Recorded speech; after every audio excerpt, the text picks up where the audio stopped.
You're listening to The Dan Nicholl Show. Welcome to the Dan Nicholl Show this week, and to somebody who's not just an incredibly welcome guest, but also a very good friend and somebody I spend rather a lot of time with. In fact, there's a pretty good chance that we see more of each other than our wives see of us, because we both tend to travel rather a lot and see some pretty cool parts of the world. He is, as I say, a great friend of mine, Bryan Habana. Welcome. Hello, Dan. So good to be back. It's lovely to have you, and smiling as usual, because there's a pretty permanent smile on the Bryan Habana face. I think some of it might still be left over from what, even by your standards, has been a pretty unbelievable event. Now, you get to do seriously cool stuff, and I newt you on Instagram most of the time because it's just too cool, and I get enormously envious. Tell me about Bryan Habana, Old Trafford, Soccer Aid. Dan, what an experience. So, named after Brian Robson and Gary Bailey, father loved Manchester United. I wouldn't say an avid Manchester United fan. At the moment. I'm a very fair weather fan that lives on the 99 treble forever. As many of us will. As many of us always will. But I got a call from Shane Horgan, the ex-Irish winger, who is MD of Soccer Aid Productions. So Shane's family goes, listen, I'm MD of Soccer Aid Production. And I think as South Africans, we've sort of heard of Soccer Aid, but we don't really get the ability to watch it because it's not on our channels. And he's like, yeah, he said, well, they'd love a bit of a South African influence. Would I be keen to come play in Soccer Aid 2025 at Old Trafford in the 15th year celebration? And I'm like, whoa, that's pretty epic. And in my hastily excitement, obviously said yes, only after putting down the phone and realizing that I hadn't trained for 8 years, my knees were shoddy, and the last time I kicked a soccer ball properly was as a 12-year-old back in 1995. But then to get the experience of being a part of the biggest charity football game ever, some phenomenal soccer players, you had the likes of a Wayne Rooney, Eric van der Sar, who, as a Manchester United legend, is there. Peter Schmeichel was the World 11 coach, manager. Wayne Rooney, in his best form. Carlos Tevez. It was mind-blowing. It really was mind-blowing. And then you had these celebrities that had like 8, 10, 20 million followers on Instagram. And I was just sitting there thinking, what am I doing? Only to know that I was going to play the second half and then get subbed by Big Zoo 25 minutes in.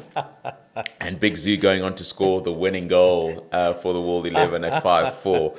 But an incredible experience that raised, I think, over £20 million and was just phenomenal in very much like what Laureus does, but UNICEF raising funds for all their deserving causes around the world, and more importantly, raising awareness about the great work they're doing in a world that's very broken.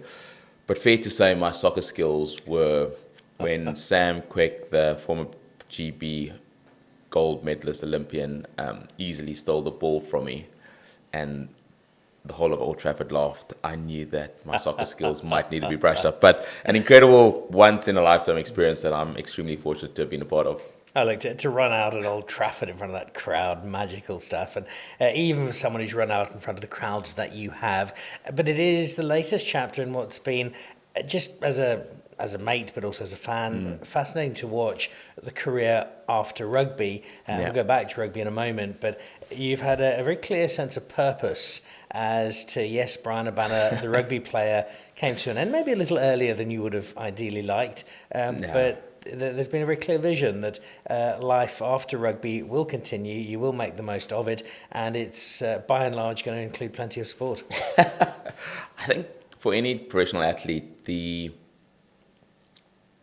that sort of time period when you decide to call your career and you know that the next chapter is about to happen, you don't really know what's in the future. And I think it's probably the scariest, most daunting, most nerve-wracking time, because when you've dedicated your life 10, 15, 20 years to applying to a specific trade, which is professional sport, where yes, it's extremely unique, extremely elite, only very few in the world get to live out that dream, but then realize that while you've been living that dream that so many would have loved to be doing, real life has continued for 20 years. And I think that the scariness of understanding what you did and how you can then potentially take that skill set into the next phase is always challenging. I think being able to continually be relevant is something that a lot of professional athletes, sort of look for or search in the most ingrained way, and not everyone gets it right. I say when I retired in 2018, there was sort of about 6, 7 players of my caliber,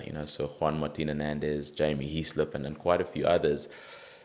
And all of a sudden, there's only one presenter spot potentially available on Channel 4. There's only one South African voice available on ITV for a Rugby World Cup broadcast. There's only one Red Polo Gang member for HSBC or MasterCard Rugby World Cup ambassador. Yes, I'm running through all my sponsors there. Well, don't do all of them. We'll be here for a week. But I think the transition period is scary, and what I have learned is that you almost need to repurpose yourself, because when you go into a boardroom, and I tell people one of my biggest challenges was, when we started Pay Me Now back in 2019, I needed to find out that MVP in the tech world does not mean most valuable player. It means something very different. So you have, you know how to be disciplined, sacrifice, work hard, be resilient, be perseverance, but applying that in a different context. And I think firstly through Pay Me Now, we found a really cool vehicle that's extremely purpose-driven, which you're making a phenomenal impact in the financial impact that you can have in people's lives, but then to still be relevant, with the likes of, international broadcasters, and doing it in a way in which you continually bring joy. You become a student of the game in a different way, but then eloquently bringing yourself into new environments where, if I have to look back over the last 7 years of now being retired, I think the network that you garner while playing becomes incredibly important in that next phase. It is scary. You don't earn the same salary. And people ask, do you miss it? And I mean, I don't think I retired early. I mean, at 35 years old, I had a really good crack. 12 years on the international scene, and finishing in Toulon. I think the thing you miss is the camaraderie. And yes, you miss the salary and you miss all that, but you miss living your dream. And being able to find it and replicate that in the real world is extremely tough. Getting paid a lot of money to do something you love is pretty cool. But trying to repurpose yourself, because you're never going to get the endorphin rush. I was fortunate with Old Trafford a few weeks ago, but you're never going to get the endorphin rush of running out for the Springboks at Loftus, at DHL Stadium, at Kings Park, singing the national anthem in front of 50, 60, 70,000 people again. And I think you need to almost make that decision that it's done. And you can't think, if I was there, because if you're going to constantly revert to the past, you're going to be stuck in it. And I've had this really good philosophy that I need to attack the future.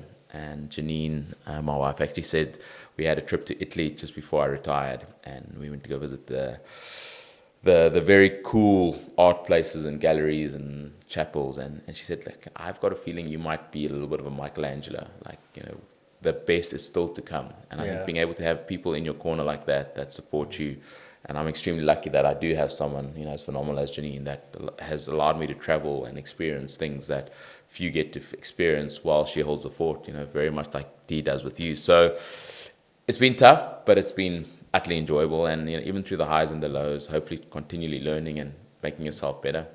We do have incredible wives. I remember Brian McMillan, the belligerent South African all-rounder, who in his life after cricket talking about how being a cricketer would get you the meeting, but it wouldn't get you the contract. And that transition is, I think, when, as you say, it's scarier and less clear than people from the outside understand, because we see you as somebody who's done these amazing things. And clearly the world loves Bryan Habana. You can run the 100 metres in 8 seconds and score tries at will, and you have this remarkable record. And it certainly helped, but it doesn't define what you do afterwards. It does, though, give you this incredible career to look back on. And it's one that this year has quite a lot of resonance, because this year is 30 years since the Rugby World Cup final. And I know it's a story you've told many times, but I still get goosebumps, not just when you tell it, but when I see you tell it, because I see how much it still means to you when you remember what a day out at the rugby meant for this little kid called Brian. I don't think it was a day out at the rugby. I think it was more experiencing, and what Laureus's mission is all about, the real impact of sport. Getting taken out of school for the first time ever, the memories of getting in a road trip, down from Johannesburg to Cape Town with my dad, picking up hitchhikers, on the M1, and then experiencing that initial engagement of fans, people coming together, fairly new democratic South Africa that there was so much uncertainty. There was a lot of nerves, people weren't sure, and sort of seeing that journey unfold, and being at that final on the 24th of June 1995, as a 12-year-old boy that had never played the game before, to just witness the embodiment of hope, inspiration, and unification. Nelson Mandela walking out in that number 6 Springbok jersey and a whole stadium chanting his name, a jersey that was a sign of oppression. We sometimes forget that. That was not a jersey that most South Africans would have liked at all. No, not even like, would have loved to throw on a fire, on a fire in some sort. So it was a sign of oppression for 60-70% of our country. And for Nelson Mandela to take that boldest stance at a time that there was so much uncertainty, it just stood out in terms of the most iconic opportunity to really dispel anything that people thought of what the past or what discrimination was. And for the guy who was probably in the best position to get rid of the Springbok jersey, for him to then go totally 180 and actually wear that number 6 jersey on the 24th of June. And those epic words of Francois Pienaar saying it wasn't for the 60,000 in the stadium, it was for the 48 million South Africans. And as a 12-year-old boy, you sit there and I constantly reflect and I look at those photos and I'm like, it changed my life. And at that time, I didn't realize that 12 years later, I'd be doing the same and winning a World Cup. But you just get filled with this hope and inspiration and ability to dream bigger than what you thought. And there's actually a pretty cool clip that I might send you that you can show where ahead of the last training session that the Boks had ahead of the World Cup, my dad sort of took us and we were getting autographs. And when James Moore unfortunately passed away a few years ago, SuperSport did a tribute on YouTube. And I was sort of looking at this tribute, and there's a clip of a 12-year-old Bryan Habana that Dan Nicholl, or 11-year-old back then, because June was my birthday, so it was just before June, whose clothing was actually too big for him and not sitting too tight. Which has never happened since. Which has never happened since. But this skinny, scrawny 11-year-old boy standing next to James Moore, who was one of the heroes of that 1995 World, and I'd never seen this footage before. And just that flurry of emotions going through you, of like re-witnessing a hero in South Africa, what that journey meant, understanding that post that training session, Francois Pienaar gave me one of his last Cotton Traders training jerseys that I wore for 5 years, wouldn't take off, slept in. There were times where... Do you still have it? I do still have it, and I actually got to share the story with Francois a couple of months ago, and just how that resonated with my journey and where it got to. So an incredibly symbolic moment to then a year later have Bafana win the Africa Cup of Nations. We were at that final again, and just see this euphoria, this unification in what was and probably is still a very broken country, but how sport delivered the most brilliant pieces of coming together that I think our country has ever experienced. And that, for me, is so important. Most people will take away from that, well, that's how Bryan Habana fell in love with rugby and gave you some motivation, and I'm absolutely sure it did. But we work together so closely time and again in the Laureus context, and you're now our Laureus chairman in South Africa, so I'm actually not allowed to look Bryan in the eye at the moment if you're listening to this, and I have to call him Mr. Habana. And serve coffees and cappuccinos and chai lattes. Neck massage after the golf today. When you ran onto the field for Soccer Aid, there was an absolute buzz, but I have seen you with one bigger grin in a non-rugby space, and that was you descending a staircase surrounded by some of the great athletes of our time and of the generation before, as here was Bryan Habana, a rugby-loving kid who got to play for his country, now recognised by peers beyond just rugby as one of the greats. I think outside of what you did on the rugby field, for a sporting moment, for a Bryan Habana moment, that one's hard to beat. It is incredibly hard to beat, and it was sort of after I'd actually gone into the academy meeting, and I'll never forget walking into that meeting in Berlin and just thinking, is this actually real? Like, surely, as a kid you dream and you see these phenomenal sporting heroes. I'll never forget walking to Sean Fitzpatrick at the Crown Plaza in Sandton in '95 to get his autograph, and watching the Edwin Moses of the world, the Michael Johnsons, and you sort of walk in there, the Dawn Frasers, and you I was just starstruck, and really had to pinch myself. Just sat in that meeting listening to these phenomenal sporting legends, and then to have that moment of walking down the staircase for them applauding you, welcoming you into the academy. It's just beyond my wildest dreams, and I think the grin still resonates because I really sometimes still feel unworthy, purely because of, I think, sport's given me so much and changed my life in such a dramatic fashion, and I've been able to, use sport to advocate for the goodness that sport provides so many. But that moment was just so surreal, and I think the constant grin is that I was looking around thinking, how is this even possible? And grateful for the gift that I got blessed with to have the talent to play rugby. And I don't think at any point a athlete goes out there looking 10, 15 years in the future saying, that's what I'm going to do. You hope and dream, and you sort of work bit by bit to achieve small, minor goals to hopefully win a World Cup, become the player of the year, score tries in a wing position. But you never ever think about when your career ends and what the potential accolades post at getting into Hall of Fames. But I think being clapped down that staircase by that sporting royalty was just mind-blowing, surreal, but incredibly humbling. Let's just give a bit of context for people who aren't as familiar as you and I are with the Laureus world. You are now a Laureus Academy member. It is the Academy members who choose the new Academy members. You are sitting alongside of, you mentioned Edward Moses and you mentioned Sean Fitzpatrick, but there are some of the new ones, people like a Luis Figo, for instance. Who, Lindsay Vaughan, Martina Navratilova, Nadia Comaneci. You go through those names and I'm like... It's like, is there a bit of imposter syndrome? There is a bit of imposter. I said this year in Madrid again in the academy meeting, and I looked around the room, and the sporting success that was around me was just absolutely mind blowing. And I think firstly the humility to welcome a guy that, rugby is probably the law. If you ask Brosbeck about rugby, he's probably not going to be able to tell you much, right? But I think the fact that they were just fully understanding of sport, and sometimes as South Africans, we take for granted how phenomenally sport has impacted our country.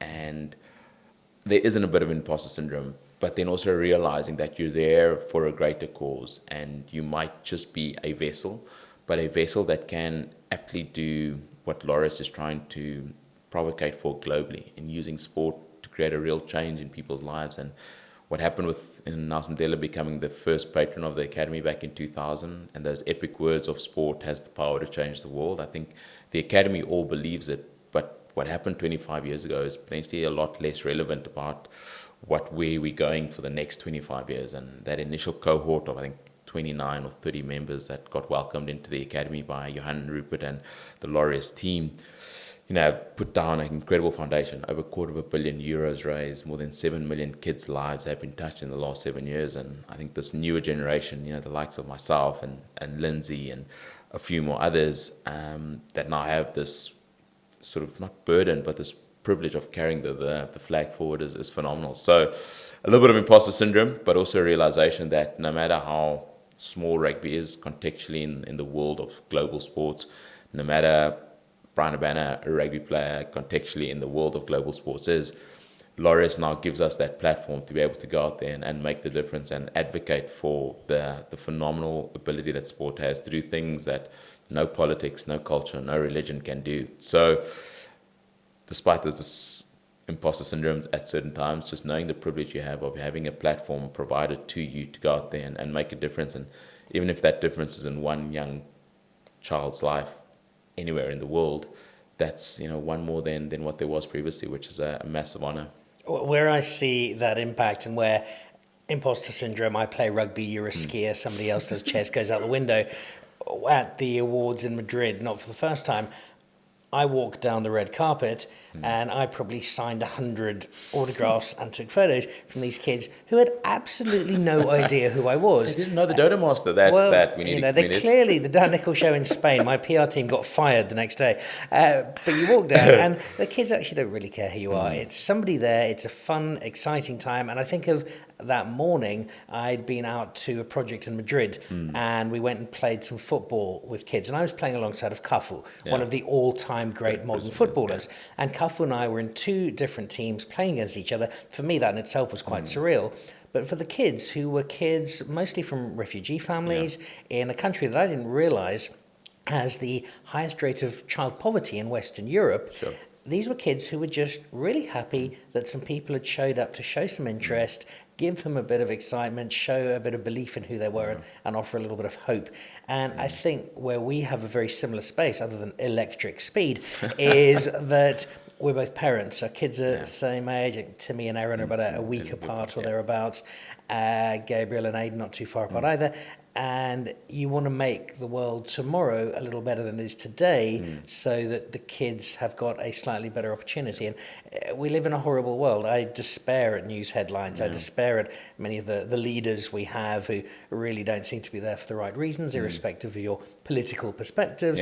And Laureus is that space where I feel if I do my little bit and Bryan Habana does his bit and Sean Fitzpatrick does his bit with the real heroes, who are the people who run the Laureus project on the ground, that's how we can make that difference that we absolutely have to as parents above all. 100%. So firstly, the programs that Laureus funds globally, I think there's more than 300 ambassadors, 69 academy members. So they've got an incredible platform of icons that they can use, and to your point, that attracts attention, potentially that's marketing, potentially attacks financial opportunities, but it also gives those kids that touch point of realism. And I think for a lot of these kids that are underprivileged, that do come from the most broken of environments, firstly, to have a safe space in the programs that Laureus funds is critically important. In South Africa, we have so many programs that just provides a safe space. In a world where there's gangsterism, violence, crime, gender-based violence, all these things like at their doorsteps, to then go to a program that's a safe space, I think a massive differentiator. But more than that, I think the elements of sport that becomes life skills or become critical. So that discipline, the hard work, the ability to communicate. For a lot of these kids, they don't know how to communicate because they haven't been given that toolkit. And the skill set that sports in whatever form provides them with, not only the fact that it gives you healthy habits and a healthy culture and way of life, but it really equips you to try and make a success of your life. And it's not to say that, of the 7 million kids that have gone through Laureus funded programs over the last 25 years, all of them are going to become presidents. But hopefully there's touch points within those 7 million that provide someone who has been uplifted, has got into start their own company or become a director or a C-suite level executive, and then goes back into their community and gives back. So that safe haven, that ability to have hope, that ability to feel valued in those programs becomes critical. But then to learn those skill sets that in that moment, yes, gives them a bit of heaven, but just equips them for something hopefully down the line. And, through sport and that ability that passes on skill sets to those who probably would never get given those tools is incredibly important. But that safe haven and hope is incredibly special. Yeah, that hope is, for me, that's the currency we have to deal in, and it is Agreed. the most important one. And currency is generally not very strong in South Africa. Hope is one that certainly can be, which gives me so much joy in what we get to do. Beyond that, we get to do some amazing travel. We see some great parts of the world. I'm not sure there are any you haven't been yet. I haven't seen you in Greenland or Eastern Canada, as I believe it will be in a couple of months' Apparently time. you're the person to talk to for the Daniel links, Dan. Oh, there's a week to get to, but there's only one person to speak to there. Are there, between you, Janine, the kids, are there still some bucket list travels? Are there some parts of the world where you wake up going, oh, I'd really love to go there? Yeah, I think there are. So I'd love to take Janine to Wimbledon. I think that's sort of definitely high on the bucket list, summertime. That's on the Nicholl's list as well. So that's definitely high up there. I'd love to do the Masters. I've been applying 4 years in a row. Have I got one up on Bryan Habana? You have got more than one up. That is proper bucket list stuff, that. And I think that the kids' opportunity to see the world, and I think I've been very fortunate that, Timmy, particularly when I was playing rugby, got to travel the world. Gabriel maybe a little bit less so, particularly now with Timmy in school, but having the privilege as a parent to show your kids the world. I'll never forget the trip to Japan in 2019 was so special. The culture and everything that Japan offers is amazing, but for the kids' eyes to be opened in a way that it would never have been opened previously. So there's no one specific place. We'd actually love to go to Greenland. I think what happened with Elsa and Frozen and let it go. Let it go. But Greenland and Iceland will definitely be high on the list. But Wimbledon with Janine's very high on the together bucket list. But I'd love to at some point just win that Masters raffle to get to Augusta and experience that, Nicholl. It is incredible. I was there when Trevor won in 2008. Stop it. In fact, I walked the back nine with Carmenita, Trevor's wife, both trying to ignore the golf because it was just too tense, and discussing margarita recipes and having a great afternoon. You'll get there, Bryan Habana. You'll get there. One day. I'm saving.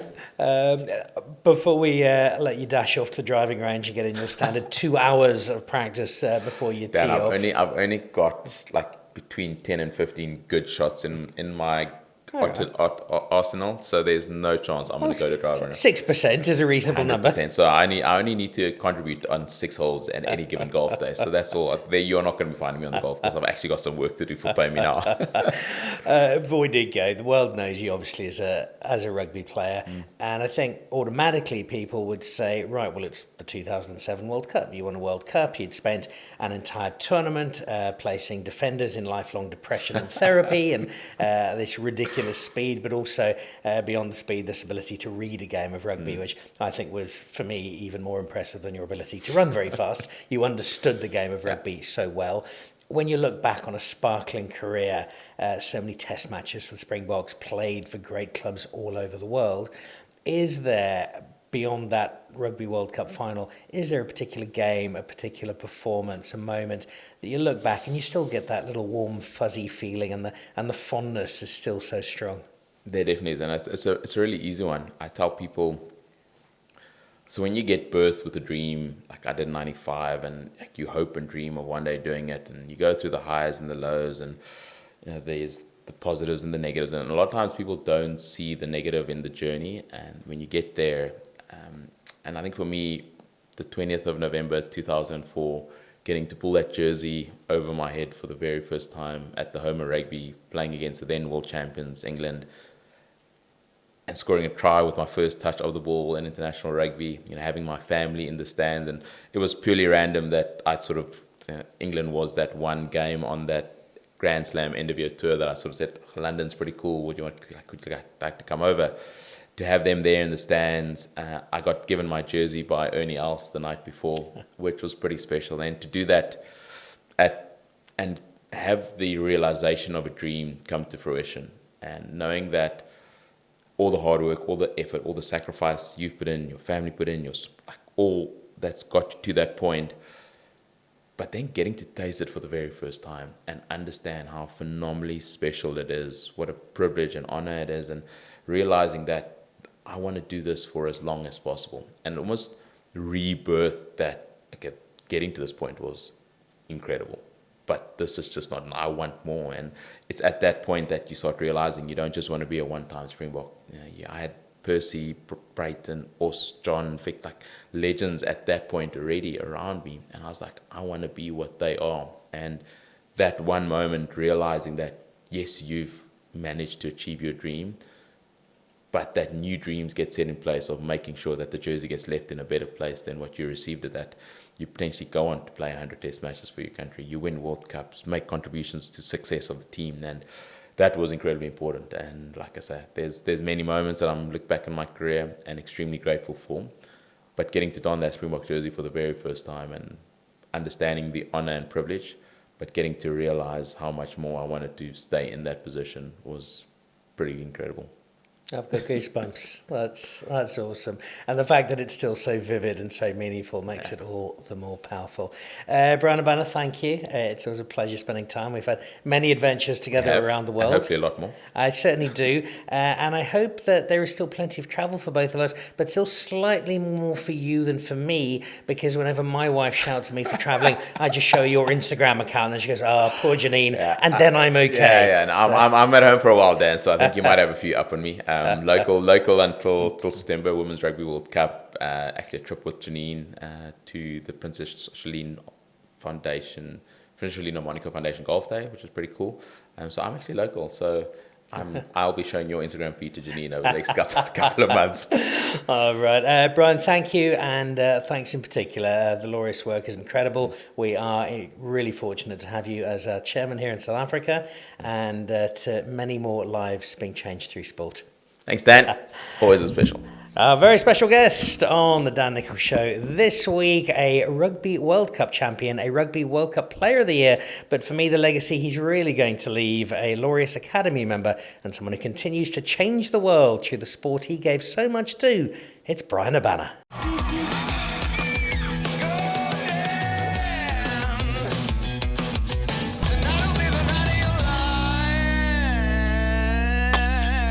You're listening to The Dan Nicholl Show.